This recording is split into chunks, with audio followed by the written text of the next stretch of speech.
Hi students, ഇന്ന് നമ്മൾ എടുക്കാൻ പോകുന്നത് BA SOASലെ യൂണിറ്റ് 5 ആണ്. Philosophical foundations of Emile Durkheim's work. ഇതാണ് യൂണിറ്റിന്റെ പേര്. ഇതിൽ ഉൾപ്പെട്ടിരിക്കുന്നത് objectives, introduction, biographical sketch of Emile Durkheim, social historical background, intellectual influences, അതിലെ social realism, scientism and influence of positivism, functionalism. ഇനി സെൻട്രൽ ഐഡിയാസ്, അതിലെ division of labour, social facts, suicide, religion and manifestation of the social, collective concerns, പിന്നെ sum up. ഇത്രയാണ് ഈ യൂണിറ്റിൽ വരുന്നത്. ഇനി നമുക്ക് ഈ യൂണിറ്റ് സ്റ്റാർട്ട് ചെയ്യാം. ആദ്യം നമുക്ക് ഈ യൂണിറ്റിന്റെ ഒബ്ജക്റ്റീവ്സ് എന്താണെന്ന് നോക്കാം. Describe biographical details of Emile ഡെർക്കിം, അതായത് എമിൽ ഡെർക്കിമിന്റെ ജീവചരിത്ര വിശദാംശങ്ങൾ വിവരിക്കുക. പിന്നെ outline main ideas and perspectives that influenced his writings, അതായത് അദ്ദേഹത്തിന്റെ റൈറ്റിംഗ്സിനെ ഇൻഫ്ലുവൻസ് ചെയ്ത പ്രധാന ആശയങ്ങളും കാഴ്ചപ്പാടുകളും, അതിൻ്റെ ഒരു രൂപരേഖ. Explain central ideas in his writings, അദ്ദേഹത്തിൻ്റെ റൈറ്റിംഗ്സിലെ കേന്ദ്ര ആശയങ്ങൾ വിശദമാക്കുക. ഇതാണ് ഈ യൂണിറ്റിൻ്റെ ഒബ്ജക്റ്റീവ്സ് എന്ന് പറയുന്നത്. ഇനി നമുക്ക് ഇൻട്രൊഡക്ഷൻ നോക്കാം. എമിൽ ഡെർക്കിം ഒരു ഫ്രഞ്ച് സാമൂഹ്യ ശാസ്ത്രജ്ഞനായിരുന്നു. സമൂഹത്തെക്കുറിച്ചുള്ള ഒരു ശാസ്ത്രീയ പഠനം വികസിപ്പിക്കാൻ കഴിയുമെന്ന് അദ്ദേഹം വാദിച്ചിരുന്നു. വാസ്തവത്തിൽ അഗസ്റ്റ് കോംറ്റയും എമിൽ ഡെർക്കിമും സാമൂഹ്യ ശാസ്ത്രത്തിന് വിശ്വാസ്യത നൽകുന്നതിലും അതിനെ ഒരു സ്വതന്ത്ര അക്കാദമിക് വിഷയമായി സ്ഥാപിക്കുന്നതിലും നൽകിയ സംഭാവനകൾക്ക് ഇവർ രണ്ടുപേരും പേര് കേട്ടവരാണ്. സമൂഹത്തിലെ തൊഴിൽ വിഭജനം, മതം, ആത്മഹത്യ, വിദ്യാഭ്യാസം, ധാർമ്മികത എന്നിവയെക്കുറിച്ചുള്ള അദ്ദേഹത്തിന്റെ രചനകൾക്ക് അദ്ദേഹം വളരെയധികം പ്രശസ്തനാണ്. ഈ യൂണിറ്റിൽ ഡെർക്കിമിന്റെ ആശയങ്ങൾ വികസിച്ച സാമൂഹിക, സാമ്പത്തിക, രാഷ്ട്രീയ അന്തരീക്ഷത്തെക്കുറിച്ച് നിങ്ങളെ പരിചയപ്പെടുത്തുന്നതിനായി അദ്ദേഹത്തിന്റെ ജീവചരിത്ര രൂപരേഖയോടെയാണ് നമ്മൾ ആരംഭിക്കാൻ പോകുന്നത്. തുടർന്ന് അദ്ദേഹത്തെ സ്വാധീനിച്ച പ്രത്യേക ഭൗതിക ആശയങ്ങൾ നമ്മൾ പരിശോധിക്കുന്നുണ്ട്. ഒടുവിൽ അദ്ദേഹത്തിന്റെ രചനകളിലെ ചില പ്രധാന ആശയങ്ങൾ നമ്മൾ മനസ്സിലാക്കും. ഇനി അടുത്തത് നമ്മൾ പഠിക്കാൻ പോകുന്നത് biographical sketch of Emile Durkheim. Emile Durkheim 1858 April 15 ഒരു കിഴക്കൻ ഫ്രാൻസിലെ എപ്പിനൽ എന്ന ചെറിയ പട്ടണത്തിലാണ് ജനിച്ചത്. അദ്ദേഹം ഒരു ജൂത കുടുംബത്തിലായിരുന്നു വളർന്നു വന്നത്. പിതാവ് ഒരു റബ്ബി, അതായത് ജൂത സമൂഹത്തിന്റെ ഒരു ആത്മീയ നേതാവും മത അധ്യാപകനും ആയിരുന്നു. കുട്ടിക്കാലത്ത് അദ്ദേഹം എബ്രായയും തൽമൂദും പഠിച്ചു.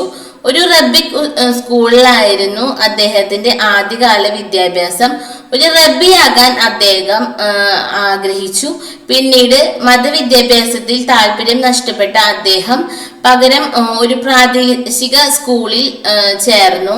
ധാർമ്മികതയിലും അച്ചടക്കത്തിലും ഉയർന്ന ശ്രദ്ധ കേന്ദ്രീകരിക്കുന്ന ഒരു കുടുംബത്തിലാണ് അദ്ദേഹം വളർന്നു വന്നത്. വളർന്നപ്പോൾ അദ്ദേഹം യഹൂദ മതവും ക്രിസ്തു മതവും ഉപേക്ഷിക്കാനായിട്ട് ഇടയായി.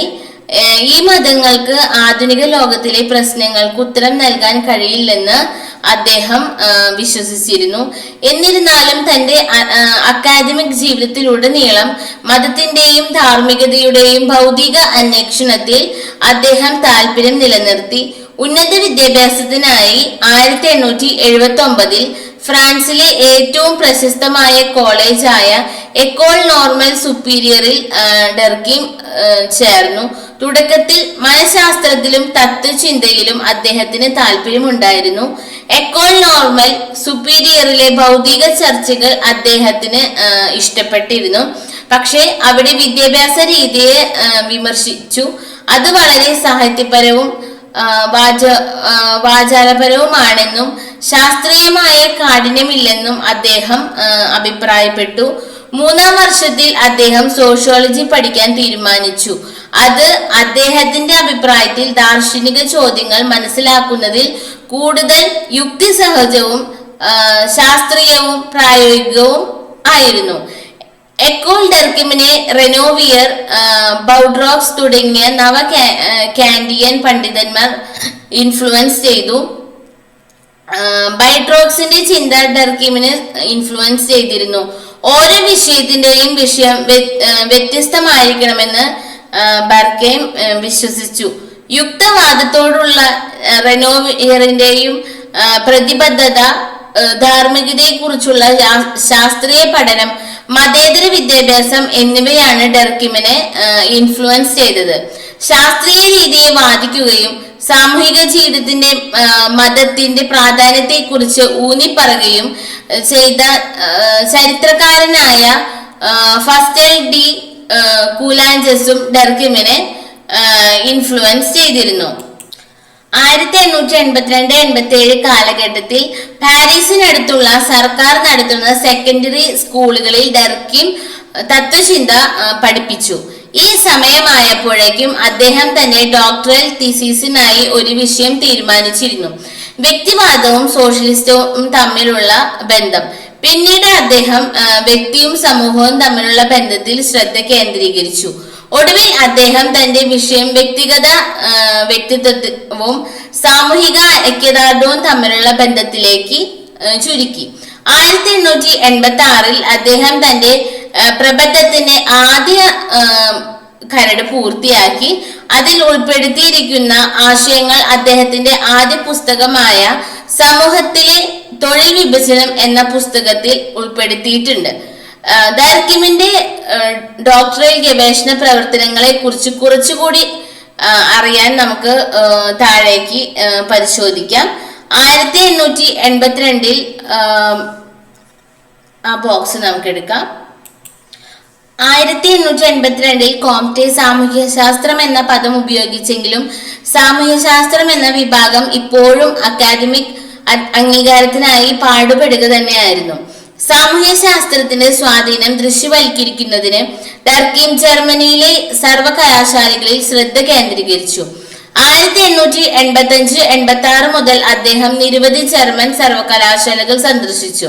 ഹെർബർട്ട് സ്പെൻസറുടെ സമൂഹങ്ങളെ കുറിച്ചുള്ള പഠനത്തിലെ ജൈവസാമ്യത പല ജർമ്മൻ സാമൂഹിക ചിന്തകരെയും സ്വാധീനിച്ചു. ജർമ്മനിയിൽ വാഗ്നറുടെയും ഷ്മോളറുടെയും ധാർമ്മികതയെക്കുറിച്ചുള്ള ശാസ്ത്രീയ പഠനവും അദ്ദേഹത്തെ ആകർഷിച്ചു. ധാർമ്മികതയെക്കുറിച്ചുള്ള സാമൂഹ്യശാസ്ത്രപരമായ ധാരണയ്ക്ക് വിൽഹം വുണ്ടിന്റെ സംഭാവനകളെ അദ്ദേഹം വളരെയധികം വിലമതിച്ചിരുന്നു. ജർമ്മൻ സാമൂഹിക ശാസ്ത്രത്തെയും ധാർമ്മികതയെയും കുറിച്ചുള്ള ഡെർക്കിമിന്റെ ലേഖനങ്ങൾ വളരെ പ്രശസ്തമായി. ഇനി നമുക്ക് ആ ബോക്സിലേക്ക് നമുക്ക് നോക്കാം. Doctor research work of Durkheim. ഫ്രാൻസിലെ ഡോക്ടറൽ സ്ഥാനാർത്ഥികൾ ഇവയിൽ 2 എണ്ണം എഴുതേണ്ടതുണ്ട്. ഒന്ന് ചെറുതും ഒന്ന് വലുതുമായ ഒന്ന്. വ്യത്യസ്ത തരം സംസ്ഥാനങ്ങളെ മറ്റു വസ്തുതകളിലൂടെ വിശദീകരിക്കാൻ ശ്രമിച്ച ഫ്രഞ്ച് രാഷ്ട്രീയ ശാസ്ത്രജ്ഞനായ മോണ്ടസ്ക്യൂവിനെ കുറിച്ച് ഡെർക്കിം ചെറിയ പ്രബന്ധം തന്നെ എഴുതാനിടയായി.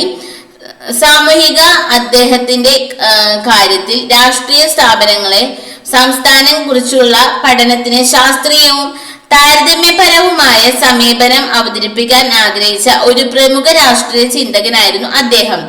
ഡെർക്കിം അദ്ദേഹത്തെ സാമൂഹിക ശാസ്ത്രത്തിന്റെ മുൻഗാമികളിൽ ഒരാളായി തന്നെ കണക്കാക്കിയിരുന്നു. സമൂഹത്തിലെ തൊഴിൽ വിഭജനവുമായി ബന്ധപ്പെട്ടതാണ് ഡെർക്കിമിന്റെ പ്രധാന പ്രബന്ധം. അപ്പോഴേക്കും ഇംഗ്ലണ്ടിലും ജർമ്മനിയിലും വ്യവസായ വിപ്ലവം നടന്നിരുന്നു. ഫ്രാൻസ് അയൽ രാജ്യങ്ങളിൽ നിന്നും ഉള്ളിൽ നിന്നും അതിന്റെ ഫലങ്ങൾ അനുഭവിക്കാൻ തുടങ്ങിയിരുന്നു. ഇംഗ്ലണ്ടിൽ സാമ്പത്തിക ശാസ്ത്രജ്ഞനായ ആഡം സ്മിത്ത് ഒരു നൂറ്റാണ്ട് മുൻപ് ദി വെൽത്ത് ഓഫ് നേഷൻ എന്ന പാത വെട്ടിക്കുറച്ച പുസ്തകം എഴുതിയിരുന്നു. അത് തൊഴിൽ വിഭജനത്തിന്റെ സിദ്ധാന്തം നൽകി. ഉൽപാദനം, കാര്യക്ഷമത എന്നിവ വർദ്ധിപ്പിക്കുന്നതിന് ഇത് ഹെൽപ്പ് ചെയ്തു. സമ്പത്തും വിപ്ലവകരവുമായ ആശയത്തിന് ഒരു സാമൂഹിക അർത്ഥം നൽകിയത് ഡെർക്കിമാണ്. സാമ്പത്തിക മേഖലയിലല്ല, മറിച്ച് സാമൂഹിക മേഖലയിലാണ് സമൂഹത്തിൽ തന്നെ തൊഴിൽ വിഭജനത്തിന്റെ പ്രവർത്തനങ്ങൾ, കാരണങ്ങൾ, അസാധാരണമായ രൂപങ്ങൾ എന്നിവയെക്കുറിച്ച് അദ്ദേഹത്തിന്റെ രചനകളിൽ എഴുതി.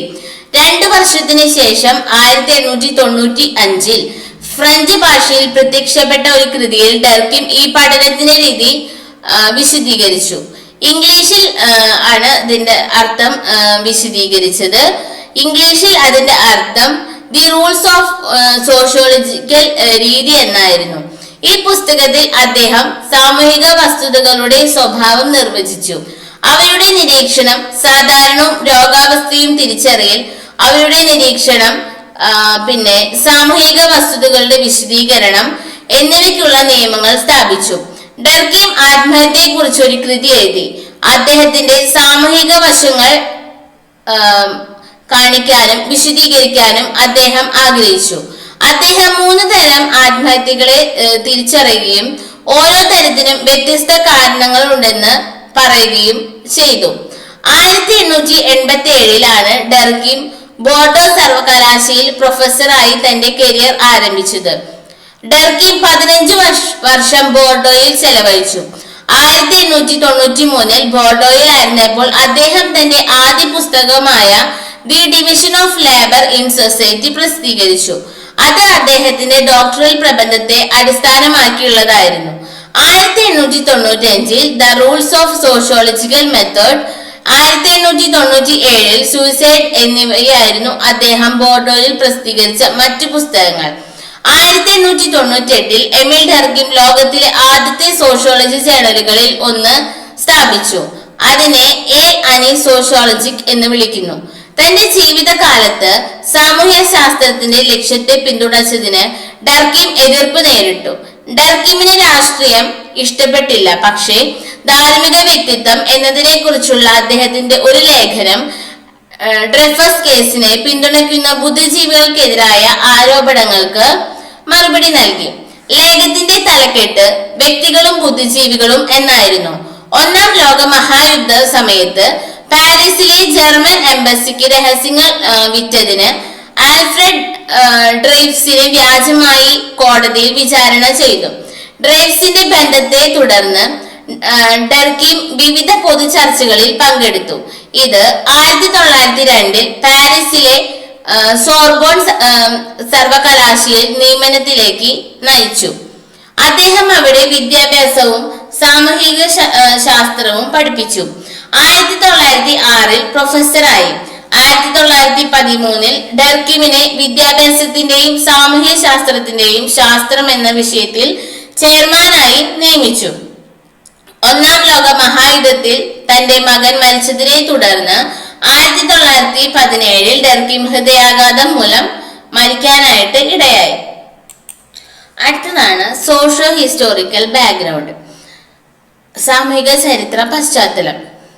ഫ്രഞ്ച് വിപ്ലവത്തിനും 1789 1999 ജ്ഞാനോദയ കാലഘട്ടത്തിനു ശേഷം സമൂഹത്തിൽ വ്യക്തിവാദത്തിന്റെ വർധനവിനെ കുറിച്ച് ഒരു ഭൗതിക ആശങ്കയുണ്ടായിരുന്നു. വ്യക്തിപരമായ രാഷ്ട്രീയ അവകാശങ്ങളുടെ സ്ഥിരീകരണത്തിൽ വർധനവും രാഷ്ട്രത്തിന്റെ കൂട്ടായ അധികാരത്തിൽ കുറവുമുണ്ടായി. 1871 ഫ്രാൻസ് ഒരു രാഷ്ട്രീയ പ്രതിസന്ധിയെ അഭിമുഖീകരിക്കുകയും ദേശീയ ഐക്യത്തിൽ ഇടിവ് സംഭവിക്കുകയും ചെയ്തു. അതിനാൽ സാമൂഹിക പുരോഗതിയിൽ ശ്രദ്ധ കേന്ദ്രീകരിച്ചുകൊണ്ട് ഫ്രാൻസ് രാഷ്ട്രീയ ഏകീകരണത്തിനായി പ്രവർത്തിച്ചു. കൂടാതെ ശാസ്ത്രീയ രീതിയുടെ വികസനം സാമൂഹിക പുരോഗതിയിലേക്ക് നയിക്കുമെന്നും അദ്ദേഹം വിശ്വസിച്ചു. സാമൂഹിക രീതിക്ക് ധാർമ്മിക ക്രമത്തിലെ തകർച്ചയ്ക്ക് പരിഹാരം നൽകാൻ കഴിയുമെന്ന് ഡർക്കീം വിശ്വസിച്ചു. ധാർമ്മിക പൗരമത നിരപേക്ഷ ക്രമം സ്ഥാപിക്കുന്നതിലൂടെ റിപ്പബ്ലിക്കിന്റെ പുനഃസ്ഥാപനത്തിൽ അദ്ദേഹം ഒരു താല്പര്യം പ്രകടിപ്പിച്ചു. വ്യക്തികൾ സാമൂഹിക ജീവിതവുമായി എങ്ങനെ ബന്ധപ്പെട്ടിരിക്കുന്നു എന്നതിനെ കുറിച്ചുള്ള ആശയങ്ങളിൽ ഡർക്കീം ശ്രദ്ധാലുവായിരുന്നു. തന്റെ പ്രധാന കൃതികളിലും വർദ്ധിച്ചു വരുന്ന വ്യക്തിവാദം, സ്വഭാവ സവിശേഷതകളുള്ള ആധുനിക വ്യവസായിക യുഗത്തിൽ വ്യക്തികൾ പരസ്പരം എങ്ങനെ ബന്ധം നിലനിർത്തിയെന്ന് വിശകലനം ചെയ്യുന്നതിൽ അദ്ദേഹം ശ്രദ്ധാലുവായിരുന്നു. യൂറോപ്പിൽ സാമൂഹ്യ ശാസ്ത്രം ഉയർന്നു വന്ന സാമ്പത്തിക പശ്ചാത്തലം നമുക്ക് അടുത്ത ഒരു ബോക്സ് 5.2 നമുക്ക് കാണാനായിട്ട് സാധിക്കും. നമുക്കത് നോക്കാം. Social context for the emergence of sociology in Europe. അതായത് യൂറോപ്പിൽ സാമൂഹ്യ ശാസ്ത്രത്തിന്റെ ആവിർഭാവത്തിനുള്ള സാമൂഹിക സന്ദർഭം. ആദ്യകാല സാമൂഹിക ശാസ്ത്രജ്ഞർ വികസിപ്പിച്ചെടുത്ത ആശയങ്ങളുടെ വേരുകൾ യൂറോപ്പിൽ നിലനിന്നിരുന്ന സാമൂഹിക സാഹചര്യങ്ങളിലാണ്. ഒരു ശാസ്ത്രീയ ശാഖയായി സാമൂഹ്യ ശാസ്ത്രത്തിന്റെ ആവിർഭാവം യൂറോപ്യൻ ചരിത്രത്തിന്റെ ആ കാലഘട്ടത്തിൽ നിന്ന് കണ്ടെത്താൻ കഴിയും. അത് ഫ്രഞ്ച് വിപ്ലവത്തിലും വ്യവസായിക വിപ്ലവത്തിലും ഉൾപ്പെട്ടിരുന്ന വലിയ സാമൂഹിക, രാഷ്ട്രീയ, സാമ്പത്തിക മാറ്റങ്ങൾക്ക് സാക്ഷ്യം വഹിച്ചു. 18-ാം നൂറ്റാണ്ടിലെ ഫ്രഞ്ച് തത്വചിന്തകരിൽ പുതിയ ഉണർവിന്റെ ആത്മാവ് ഉൾക്കൊള്ളുന്നതിനാൽ യൂറോപ്യൻ സമൂഹത്തിലെ ഈ മാറ്റു കാലഘട്ടത്തെ ജ്ഞാനോദയ കാലഘട്ടം എന്ന് വിളിക്കുന്നു. ഫ്യൂഡൽ യൂറോപ്പിന്റെ പരമ്പരാഗത ചിന്തയിൽ നിന്ന് സമൂലമായ മാറ്റമാണ് ജ്ഞാനോദയ കാലഘട്ടം അടയാളപ്പെടുത്തിയത്. അത് പുതിയ ചിന്ത രീതിയും യാഥാർത്ഥ്യത്തെ നോക്കലും അവതരിപ്പിച്ചു. വ്യക്തികൾ ജീവിതത്തിന്റെ ഓരോ വശത്തെയും ചോദ്യം ചെയ്യാനായിട്ട് തുടങ്ങി. ഒന്നും പവിത്രമായി കണക്കാക്കപ്പെട്ടില്ല. പള്ളി മുതൽ സംസ്ഥാനം, രാജാവിന്റെ അധികാരം വരെ. പ്രകൃതിയെയും സമൂഹത്തെയും ശാസ്ത്രീയമായി പഠിക്കാൻ കഴിയുമെന്ന വിശ്വാസം പോലുള്ള ആശയങ്ങളുടെ വേരുകൾ മനുഷ്യർ അടിസ്ഥാനപരമായി യുക്തിബോധമുള്ളവരാണെന്നും സഹമായ തത്വങ്ങളിൽ നിർമ്മിക്കപ്പെട്ട ഒരു സമൂഹം മനുഷ്യരെ അവരുടെ അനന്തമായ സാധ്യതകൾ തിരിച്ചറിയാൻ പ്രാപ്തരാക്കുമെന്നും യൂറോപ്പിലെ ശാസ്ത്രത്തിന്റെയും വാണിജ്യത്തിന്റെയും വികാസത്തിൽ നിന്ന് നമുക്ക് മനസ്സിലാക്കാനായിട്ട് കഴിയും. വാണിജ്യ വിപ്ലവത്തിന്റെയും ശാസ്ത്ര വിപ്ലവത്തിന്റെയും ഫലമായി വികസിച്ച പുതിയ വീക്ഷണം ഫ്രഞ്ച് വ്യവസായിക വിപ്ലവങ്ങളുടെ കാലത്ത് രൂപപ്പെടുകയും വിപ്ലവങ്ങൾ ഒരു ശാസ്ത്രശാഖയായി സാമൂഹ്യ ശാസ്ത്രത്തിന് ജന്മം നൽകുകയും ചെയ്തു. യൂറോപ്യൻ സമൂഹത്തിൽ സംഭവിച്ചുകൊണ്ടിരുന്ന സാമൂഹിക മാറ്റങ്ങൾ മനസ്സിലാക്കാൻ പരമ്പരാഗത യൂറോപ്പിൽ, അതായത് ജ്ഞാനോദയ കാലഘട്ടത്തിനു മുൻപ് നിലനിന്നിരുന്ന സമൂഹം എങ്ങനെയുള്ളതാണെന്ന് നമുക്ക് നോക്കാം. പഴയ യൂറോപ്പ് പരമ്പരാഗതമായിരുന്നു. ഭൂമി അതിന്റെ സാമ്പത്തിക വ്യവസ്ഥയുടെ കേന്ദ്രബിന്ദുവായിരുന്നു. ഭൂമിയുടെ ഉടമകളും ഫ്യൂഡൽ പ്രഭുക്കന്മാരും ഭൂമിയിൽ ജോലി ചെയ്തിരുന്ന കർഷകരും ഉണ്ടായിരുന്നു. വർഗങ്ങൾ വ്യത്യസ്തവും വ്യക്തമായി വേർതിരിച്ചതുമായിരുന്നു. സമൂഹത്തിന്റെ മൂലക്കല്ലായി മതം രൂപീകരിച്ചു. ധാർമ്മികത എന്താണെന്നും എന്തല്ലെന്നും മത നേതാക്കളാണ് തീരുമാനിച്ചത്. കുടുംബവും ബന്ധുത്വവും ജനങ്ങളുടെ ജീവിതത്തിന്റെ കേന്ദ്രബിന്ദുവായിരുന്നു. സമൂഹത്തിൽ രാജവാഴ്ച ശക്തമായി വേരൂന്നിയതായിരുന്നു. രാജാവ് തന്റെ ജനങ്ങളെ ഭരിക്കാൻ ദൈവത്താൽ നിയോഗിക്കപ്പെട്ടവനാണെന്ന് അവർ വിശ്വസിച്ചു. ഫ്രഞ്ച് വ്യവസായിക വിപ്ലവങ്ങൾ എന്നിവയിലൂടെ ആരംഭിച്ച പുതിയ യൂറോപ്പ് പഴയ യൂറോപ്പിന്റെ ഓരോ കേന്ദ്ര സവിശേഷതയെയും വെല്ലുവിളിച്ചു. വർഗങ്ങൾ അംഗീകരിക്കപ്പെട്ടു. പഴയ വർഗങ്ങൾ അട്ടിമറിക്കപ്പെട്ടു. പുതിയ വർഗങ്ങൾ ഉയർന്നു വന്നു. മതം ചോദ്യം ചെയ്യപ്പെട്ടു. മതത്തിന് അതിന്റെ പ്രധാന സ്ഥാനം നഷ്ടപ്പെട്ടു. കുടുംബ വിശ്വസ്തകൾ പ്രത്യയശാസ്ത്രപരമായ പ്രതിബദ്ധതകൾക്ക് വഴിമാറി. സ്ത്രീകളുടെ സ്ഥാനം മാറി. ഒടുവിൽ രാജവാഴ്ച അട്ടിമറിക്കപ്പെട്ടു. ജനാധിപത്യം പ്രഖ്യാപിക്കപ്പെട്ടു. സമൂഹത്തിന്റെ കേന്ദ്ര ആശയങ്ങളായ മതം, സമൂഹം, അധികാരം, സമ്പത്ത് മുതലായവയെല്ലാം പുതിയ ദിശകളും പുതിയ അർത്ഥതലങ്ങളും സ്വീകരിച്ചു. നമ്മൾ നേരത്തെ പഠിച്ചതുപോലെ വിദ്യാഭ്യാസത്തിന്റെയും സാമൂഹ്യ ശാസ്ത്രത്തിന്റെയും പ്രൊഫസറായി ഡെർക്കിം സേവനമനുഷ്ഠിച്ചു. അക്കാലത്ത് ഫ്രഞ്ച് സർക്കാർ വിദ്യാഭ്യാസത്തെ മതേതരമാക്കാൻ ശ്രമിച്ചു. അതായത് ഒരു മതവിശ്വാസത്തിന്റെയും സ്വാധീനമില്ലാത്ത ഒരു വിദ്യാഭ്യാസ സമ്പ്രദായം സൃഷ്ടിക്കാൻ അവർ ശ്രമിച്ചിരുന്നു. വിദ്യാഭ്യാസത്തിൽ മതേതര വിഷയങ്ങൾ ഉൾപ്പെടുത്തുക എന്നതായിരുന്നു ഡെർക്കിം ചെയ്തത്. സമൂഹത്തോടുള്ള ആദരവ് പഠിപ്പിക്കാൻ സ്കൂളുകളെ പ്രോത്സാഹിപ്പിച്ചു. വിദ്യാർത്ഥികൾ സമൂഹ സ്ഥാപനങ്ങളെ ബഹുമാനിക്കണമെന്നും അതേസമയം മതേതര വീക്ഷണകോണിൽ നിന്ന് സാമൂഹിക മാറ്റത്തെ മനസ്സിലാക്കാൻ കഴിയണമെന്നും അദ്ദേഹം ആഗ്രഹിച്ചിരുന്നു.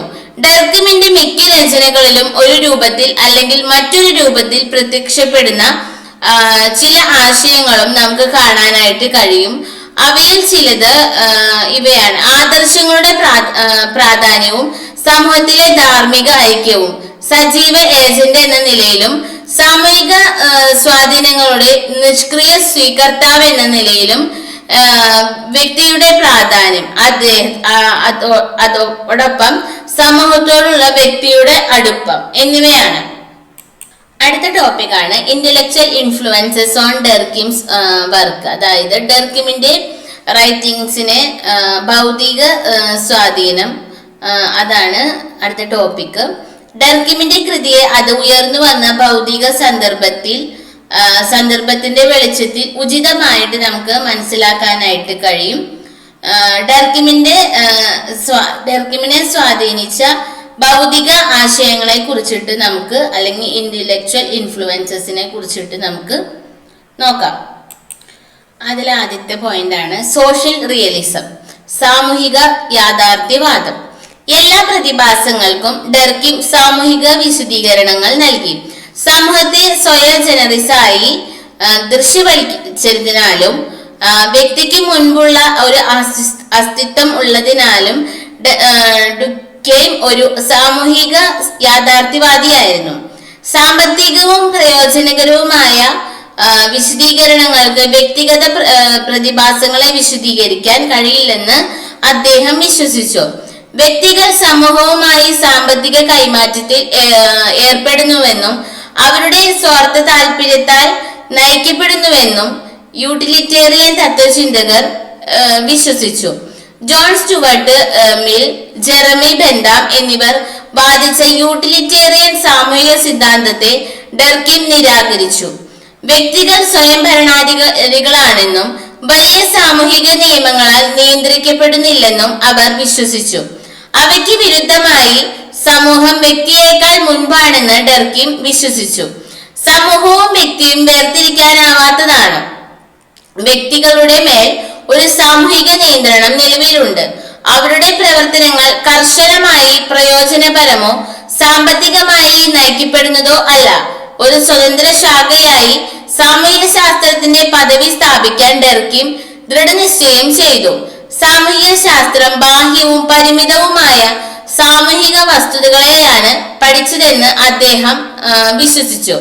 മനുഷ്യന്റെ പ്രവർത്തനം പൊതുവായ ഉദ്ദേശങ്ങളെ അടിസ്ഥാനമാക്കിയുള്ളതോ സ്വാർത്ഥ താല്പര്യത്തിലേക്ക് നയിക്കപ്പെടുന്നതോ അല്ല, മറിച്ച് ചില പ്രവർത്തനങ്ങളിൽ ഏർപ്പെടാൻ നമ്മെ പ്രേരിപ്പിക്കുന്ന ഒരു ബാഹ്യ നിയന്ത്രണമുണ്ടെന്ന് അദ്ദേഹം വിശ്വസിച്ചു.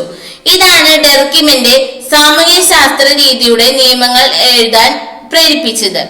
ഡെർകിമിന്റെ കൃതികളിൽ സ്വാധീനം ചെലുത്തിയ ആദ്യകാല ഫ്രഞ്ച് ബുദ്ധിജീവികൾ ജെ റൂസോയും ഹോബ്സുമായിരുന്നു. ധാർമ്മികതയെയും സമൂഹത്തെയും കുറിച്ചുള്ള ഡെർകിമിന്റെ ചിന്തകളിൽ ജെ റൂസോയ്ക്ക് സ്വാധീനമുണ്ടായിരുന്നു. സമൂഹത്തെ ഒരുമിച്ച് നിർത്താൻ കഴിയുന്ന പൊതുവായ സാമൂഹികവും ധാർമ്മികവുമായ നിയമങ്ങൾ ആവശ്യമാണെന്ന റൂസോയുടെ വിശ്വാസമാണ് ഡെർകിമിനെ സ്വാധീനിച്ചത്. എന്നിരുന്നാലും വ്യക്തികളുടെ ആദിമ മനുഷ്യ സ്വഭാവത്തിൽ ധാർമ്മികതയുടെ വിശദീകരണം തേടുന്ന റൂസോയുടെ വ്യക്തിവാദ സിദ്ധാന്തങ്ങളോട് ഡെർകിം യോജിച്ചില്ല. കൂട്ടായ ഇച്ഛാശക്തി നിരവധി വ്യക്തിഗത ഇച്ഛാശക്തികളിൽ നിന്നാണ്. അതിനാൽ ആ അർത്ഥത്തിൽ സമൂഹം വ്യക്തിഗത ഇച്ഛാശക്തിയിൽ നിന്നാണ് ഉയർന്നു വരുന്നതെന്ന് റൂസോ വിശ്വസിച്ചു. മറുവശത്ത് ഡെർകിം സമൂഹവുമായി ബന്ധപ്പെട്ട് ധാർമ്മികതയെ വിശകലനം ചെയ്തു. 1902-3 സോർബോണിലെ ധാർമ്മികത വിദ്യാഭ്യാസത്തെ കുറിച്ചുള്ള തന്റെ പ്രഭാഷണങ്ങളിൽ ധാർമ്മികത അച്ചടക്കവുമായും ഒരു ഗ്രൂപ്പുമായും ബന്ധപ്പെട്ടിരിക്കുന്നുവെന്ന് ഡെർകിം അഭിപ്രായപ്പെട്ടു. വ്യക്തികൾ പ്രകൃതിയിൽ നിന്ന് ചുരുങ്ങുന്നു എന്ന ഹോബ്സിന്റെ വാദത്തോട് ഡെർകിം വിയോജിച്ചു. കൂടാതെ സാമൂഹിക നിയന്ത്രണത്തിന് മുൻപായി വ്യക്തിഗത ഇച്ഛാശക്തിക്ക് പ്രാധാന്യം നൽകി. സമൂഹത്തിന്റെ ആവിർഭാവത്തിന് ഹോബ്സ് ഒരു രാഷ്ട്രീയവും നിയമപരവുമായ വിശദീകരണം വികസിപ്പിച്ചെടുത്തു. വ്യക്തികൾ പൊതു നിയമങ്ങളായി ഒരു നേതാവിന്റെ ഭരണവുമായി സമാധാനത്തോടെ ജീവിക്കാൻ സമ്മതിക്കുമ്പോഴാണ് സമൂഹം നിലവിൽ വരുന്നതെന്ന് ഹോബ്സ് വിശ്വസിച്ചു.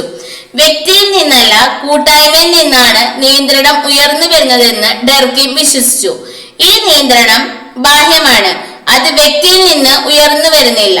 ഡെർകിമിന്റെ സാമൂഹിക യാഥാർത്ഥ്യം ഹെർബർട്ട് സ്പെൻസറുടെ വ്യക്തിത്വത്തിനോ നാമമാത്രത്വത്തിനോ എതിരാണ്.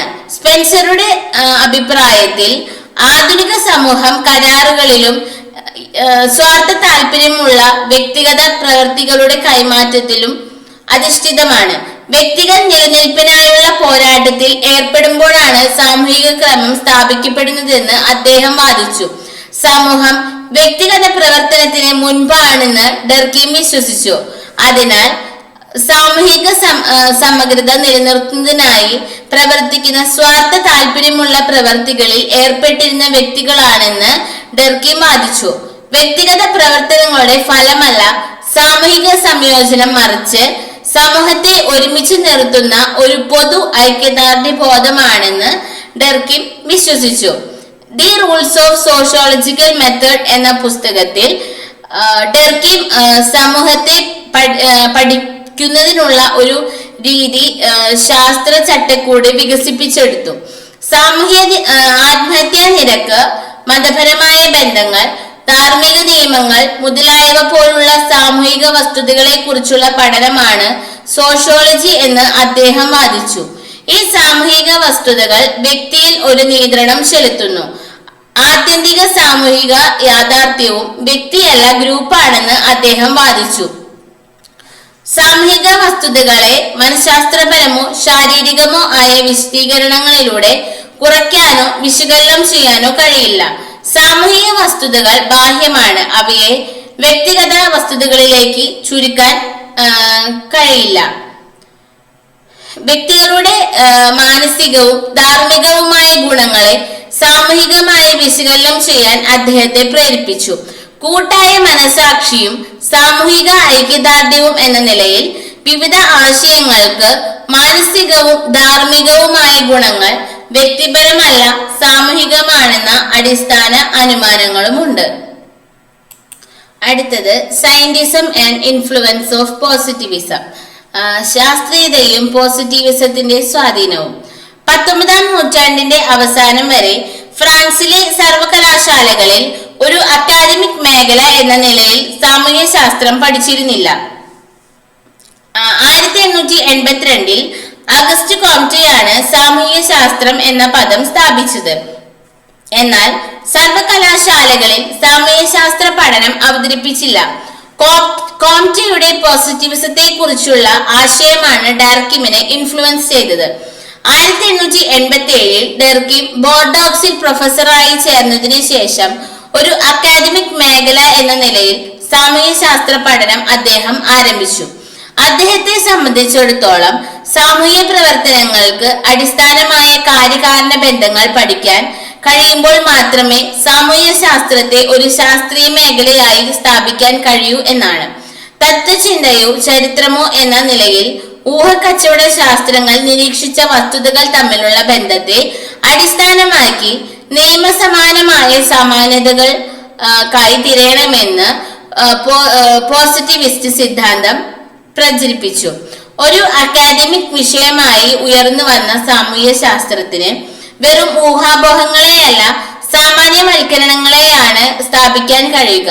സോഷ്യോളജിയെ ഒരു ശാസ്ത്രീയ വിഷയമായി മനസ്സിലാക്കുന്നതിൽ ഡർക്കീമിനെ മോണ്ടസ്ക്യൂ, സെന്റ് സൈമൺ, കോംറ്റെ തുടങ്ങിയ വിവിധ ബുദ്ധിജീവികൾ ഇൻഫ്ലുവൻസ് ചെയ്തു.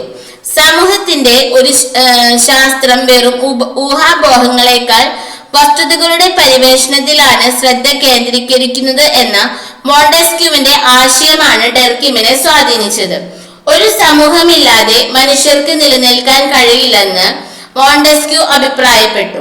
സൈമൺ സമൂഹത്തിലെ ഒരു ശാസ്ത്രത്തെ കുറിച്ചുള്ള ഒരു ആശയം സംഭാവന ചെയ്തു. പക്ഷേ കോംറ്റെ ഒരു രീതി വികസിപ്പിച്ചെടുക്കുകയും വിവിധ ശാസ്ത്രങ്ങളെ പോസിറ്റിവിസ്റ്റിക്, നോൺ പോസിറ്റിവിസ്റ്റിക് എന്നിങ്ങനെ റാങ്ക് ചെയ്യുകയും ചെയ്തു.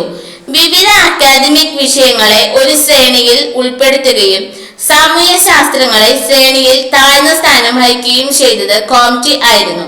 ഗണിതശാസ്ത്രം, ജീവശാസ്ത്രം തുടങ്ങിയ ശാസ്ത്രങ്ങളെ കൂടുതൽ വികസിതവും പോസിറ്റിവിസ്റ്റുമായി കാണുകയും തത്വചിന്ത, ചരിത്രം തുടങ്ങിയ സാമൂഹ്യ ശാസ്ത്രങ്ങൾ പോസിറ്റിവിസ്റ്റുകളല്ലാത്തവയുമാണ്. ദൈവശാസ്ത്രപരം, തത്വമീമാംസ, ശാസ്ത്രീയം എന്നിങ്ങനെ എല്ലാ സമൂഹങ്ങളും പരിണാമത്തിന്റെ സമാനമായ ഘട്ടങ്ങളിലൂടെ കടന്നുപോയിട്ടുണ്ടെന്ന് കോംറ്റെ അഭിപ്രായപ്പെട്ടു. ദൈവശാസ്ത്രപരമായ ഘട്ടത്തിൽ മനുഷ്യർ പ്രകൃതിയിലെ കാരണങ്ങളെ ദൈവഹിതമായി വിശദീകരിക്കുന്നു. തത്വമീമാംസ ഘട്ടത്തിൽ സ്വാഭാവിക കാരണങ്ങൾ അനുമാന സത്യങ്ങളുടെ അടിസ്ഥാനത്തിലാണ് വിശദീകരിക്കുന്നത്. ശാസ്ത്രീയ ഘട്ടത്തിൽ സമൂഹ കാരണങ്ങൾ നിരീക്ഷണം, വർഗീകരണം, പരീക്ഷണം എന്നിവയുടെ അടിസ്ഥാനത്തിലാണ് വിശദീകരിക്കുന്നത്. എന്നിരുന്നാലും എല്ലാ അക്കാദമിക് വിഷയങ്ങളും ഒരേ സമയം പരിണമിക്കുകയും ഒരു ശാസ്ത്രശാഖയുടെ പദവി കൈവരിക്കുകയും ചെയ്യുന്നത് സംശയാസ്പദമാണെന്ന് ഡെർകിം അഭിപ്രായപ്പെട്ടു. ദൈവശാസ്ത്രപരമായ ഘട്ടത്തിൽ മനുഷ്യർ പ്രകൃതിയിലെ കാരണങ്ങൾ വിശദീകരിക്കുന്നുണ്ട്. സമൂഹം സൂയി ജനറസി ആണെന്നും അതിനെ ശാസ്ത്രീയ അന്വേഷണത്തിന് വിധേയമാക്കാമെന്നും അത് രചിക്കുന്ന വ്യക്തികളിലേക്കോ വ്യക്തിഗത പ്രവൃത്തികളിലേക്കോ ചുരുക്കാൻ കഴിയില്ലെന്നും ഡെർകിം അഭിപ്രായപ്പെട്ടു. സമൂഹത്തിലെയും അതിൽ അനുഭവപരമായി വരുത്തിയ മാറ്റങ്ങളെയും പഠിക്കുന്നതിന് പകരം അമൂർത്തമായ സിദ്ധാന്തവൽക്കരണത്തിലും ഊഹാപോഹങ്ങളിലും ഏർപ്പെട്ടതിന് കോംറ്റിയുടെ സ്പെൻസറിന്റെയും ഡെർകിം വിമർശിച്ചു.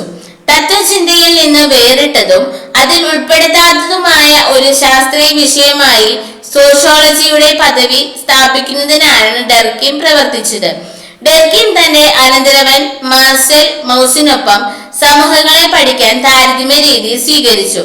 സമൂഹങ്ങളുടെ പരിണാമം മനസ്സിലാക്കാൻ ലളിതവും ആധുനികവുമായ സമൂഹങ്ങളിലെ കാര്യകാരണ നിയമങ്ങൾ മനസ്സിലാക്കാൻ അവർ താരതമ്യ രീതി പ്രയോഗിച്ചു. നാഗരികതയെ കുറിച്ചുള്ള ഒരു അമൂർത്തമായ ആശയം കൈവശം വെക്കുന്നതിനു പകരം നരവംശ ശാസ്ത്ര പഠനങ്ങളിൽ ഏർപ്പെടുകയും വിവിധ സംസ്ഥാനങ്ങൾ, രാഷ്ട്രങ്ങൾ, നാഗരികതകൾ എന്നിവ തമ്മിൽ വേർതിരിക്കുകയും ചെയ്യേണ്ടത് ആവശ്യമാണെന്ന് ഡെർകിമും മാർസൽ മൗസും അഭിപ്രായപ്പെട്ടു. അടുത്തതാണ് ഫങ്ഷണലിസം. സമൂഹത്തെ കുറിച്ചുള്ള പഠനത്തിൽ ഡെർകിം കോംറ്റിയുടെയും സ്പെൻസറുടെയും ജൈവ സാമ്യത ഉൾപ്പെടുത്തി. സമൂഹത്തെ കുറിച്ചുള്ള ജൈവവീക്ഷണം അനുസരിച്ച് സമൂഹം ഒരു ജീവിയുമായി സാമ്യമുള്ളതായിരുന്നു. സമൂഹത്തിന്റെ വിവിധ ഭാഗങ്ങൾ പരസ്പരം ബന്ധപ്പെട്ടിരിക്കുന്നു. സ്ഥിരതയുള്ള ഒരു മൊത്തത്തെ നിലനിർത്താൻ ഒരുമിച്ച് പ്രവർത്തിക്കുന്നു. മൊത്തത്തിലുള്ളത് അതിന്റെ ഭാഗങ്ങളുടെ ആകെ തുകയേക്കാൾ വലുതാണ്. മാത്രമല്ല അതിന്റെ വ്യക്തിഗത ഭാഗങ്ങളിലേക്ക് ചുരുക്കാൻ കഴിയില്ല. ഉദാഹരണത്തിന്, ഹൃദയത്തിനോ ശ്വാസകോശത്തിനോ സ്വന്തമായി ഒരു ജീവനില്ല. മൊത്തത്തെ നിലനിർത്താൻ ഈ അവയവങ്ങൾ ഒരുമിച്ച് പ്രവർത്തിക്കുന്നു. സ്വന്തമായി കാണുമ്പോൾ അവ നിർജീവമാണ്. അതുപോലെ വ്യക്തിഗത പ്രതിഭാസങ്ങളിലൂടെ സാമൂഹിക പ്രതിഭാസങ്ങളെ വിശദീകരിക്കാൻ കഴിയില്ല. സമൂഹത്തിന്റെ എല്ലാ ഭാഗങ്ങളും സാമൂഹിക മൊത്തത്തെ നിലനിർത്താൻ പ്രവർത്തിക്കുന്നതിനാൽ സാമൂഹിക സംയോജനം സാധ്യമാണ്. ലളിതമായ സമൂഹങ്ങളിൽ വിശ്വാസങ്ങൾക്കും വികാരങ്ങൾക്കും കൂടുതൽ നിയന്ത്രണ ശക്തിയുണ്ട്. സമാന ജോലികളിൽ ഏർപ്പെട്ടിരിക്കുന്ന എല്ലാ വ്യക്തികളും ഒരുമിച്ച് സാമൂഹിക മൊത്തത്തെ നിലനിർത്താൻ പ്രവർത്തിക്കുന്നു. ഒരു ലളിതമായ സമൂഹം ഏകദാനമാണ്. എല്ലാവരും സമാനമായ ജോലികളിൽ ഏർപ്പെട്ടിരിക്കുന്നതിനാൽ വ്യക്തികൾ പരസ്പരം ആശ്രയിക്കുന്നില്ല. ജനസംഖ്യ വർദ്ധിക്കുന്നതിനനുസരിച്ച് സമൂഹം കൂടുതൽ സങ്കീർണമാവുകയും കർത്തവ്യങ്ങൾ വ്യത്യസ്തമാവുകയും ചെയ്യുന്നു. തൊഴിൽ വിഭജനവും ജോലികളുടെ സ്പെഷ്യലൈസേഷനും വ്യക്തികൾ പരസ്പരം ആശ്രയിച്ചിരിക്കുന്നു എന്നതിന്റെ സൂചനയാണ്. ഹെർബർട്ട് സ്പെൻസർ സമൂഹങ്ങളെ ലളിതവും സംയുക്തവുമായി തരംതിരിച്ചപ്പോൾ എമിൽ ഡെർകിം സമൂഹങ്ങളെ യാന്ത്രികവും ജൈവവുമായ ഐക്യദാർഢ്യത്തിന്റെ അടിസ്ഥാനത്തിൽ തരംതിരിച്ചു. ഹെർബർട്ട് സ്പെൻസറിൽ നിന്നാണ് ഡെർകിം സമൂഹത്തിന്റെ പരിണാമ വീക്ഷണം സ്വീകരിച്ചത്. സാമൂഹിക ലോകത്ത് ഐക്യം നിലനിൽക്കുന്നുണ്ടെന്ന് സ്പെൻസർ അനുമാനിച്ചുവെന്നും ഒരു അനുഭവപരമായ പഠനത്തിൽ ഏർപ്പെടുന്നതിലൂടെ ഈ മുൻധാരണയെ ചോദ്യം ചെയ്യുന്നില്ലെന്നും ഡെർകിം വിശ്വസിച്ചു. അപ്പൊ നമ്മൾ ഇന്ന് ഈ യൂണിറ്റില് എന്തൊക്കെയാണ് നമ്മൾ പഠിച്ചതെന്ന് നോക്കാം. Objectives, introduction, biographical sketch of Emile Durkheim, social historical background, intellectual influences. അതിൽ ഇന്റലക്ച്വൽ ഇൻഫ്ലുവൻസസിൽ social realism, scientism and influence of positivism, functionalism. Thank U.